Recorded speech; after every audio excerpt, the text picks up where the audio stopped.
We got some breaking news in hockey where Columbus has won the Johnny Hockey sweepstakes. The Blue Jackets and Johnny Gaudreau have agreed to a 7-year deal worth $68.6 million. The six-time All-Star spent the first 9 years of his career with Calgary, tallying a career-high 40 goals and 75 assists last season.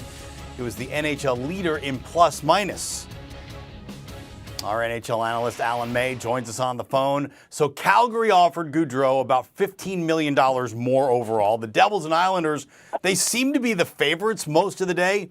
And here comes Columbus. What do you make of this, Alan?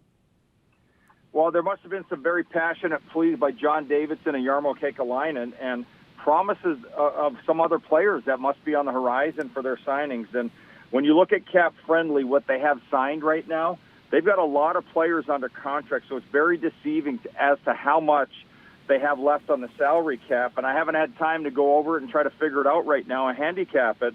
But I have a feeling they must have something else planned, and it's going to be another good one because this is an incredible signing, the number one guy on the board. They're saying he turned down over $80 million because he had an 8-year deal in Calgary offered to him. So this is spectacular. A guy that played all 82 games last year. He had 115 points. I think it was 40 goals. One of the most electrifying and talented, creative players in the National Hockey League, and Columbus adds him to their stable. And I think it's excellent for the game of hockey that this wrinkle was thrown in there today. It also opens up so many more questions than we have answers for at the moment. Like, why not New Jersey? Why not the Islanders? And as you mentioned, there might be something else with Columbus. They still have to re-sign Patrik Laine. Well, and that's a big one, too. And two incredible – I love watching both of these guys play. Patrik Laine has, to me, the most beautiful shot in the NHL. It's probably a top 10 shot. 6'5", can fling the puck. It's just a beautiful, graceful player. And these two guys on the power play, wow, it's going to be amazing. But I still believe there has to be something there. There's some good-looking young pieces that they have on their roster. They signed some key players out of the NCAA, the big targeted free agents last year, and some of their own players that they had as draft picks.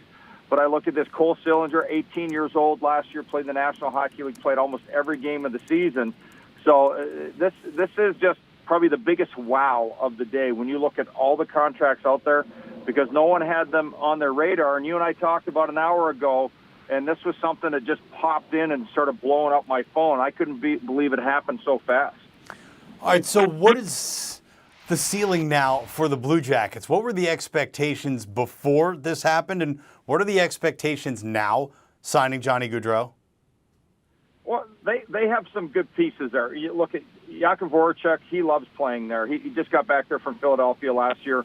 Bjorkstrand's a great player. Jack Roslovic is a hometown kid. Sean Kurlai, hometown guys. But they're still a little raw, but they've got some great young pieces. And Yegor Chinakhov, Kent Johnson, Cole Sillinger, Brendan Gaunt. They've got a lot of nice-looking younger players.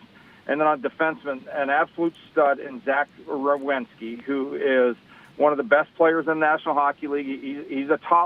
He's a number one D-man. He's legitimate. But they still have to shore up their defense somewhat to me. I like what they have in net, but they're going to need some help. If they're going to make the playoffs, they still need to add another top-line player. And we can't forget about that they have Boone Jenner, Alexander Tessier under contract, and those guys are injured. So they've got a little bit of complications there, but I still think they're probably up to something. And if they have to get rid of Laine, I think they can get a lot in return as well. Boy, the Calgary Flames, it was so exciting seeing them in the playoffs and having a chance to contend, and their fans are absolutely bonkers out there in Western Canada. They knew Johnny Gaudreau wasn't coming back, but where are the Flames today? Well, they've got to be devastated, but now they've got to turn all of their focus to see if they can keep Matthew Tkachuk. They're a team that works incredibly hard, and maybe the best line in hockey last year was Lindholm, Johnny Gaudreau, and Tkachuk. And now probably the most creative piece of it and the best offensive player that they had, he's not there. So they're going to definitely want to make sure that they take care of getting Matthew Tkachuk, or they're going to have to trade him for pieces. They're going to have to. He's going to command a lot in the salary department, but he also would bring you in a huge haul in the trade market. So the Calgary Flames, they've got some work to do here. and they're going to have to figure it out in the next little bit because Matthew Tkachuk is going to be the next domino to fall. If he leaves town, they're going to have to make sure they make all of the right decisions and not let it get to the point where they are without their superstar players. Well, Johnny Hockey is heading to the capital of the great state of Ohio. Johnny Gaudreau headed to the Columbus Blue Jackets. Alan May, thanks so much. Do you want a sports network that delivers everything that matters about the game? The highlights, the picks, the instant analysis, no yelling, no fake debates, no politics. Hit the subscribe button and never miss a moment.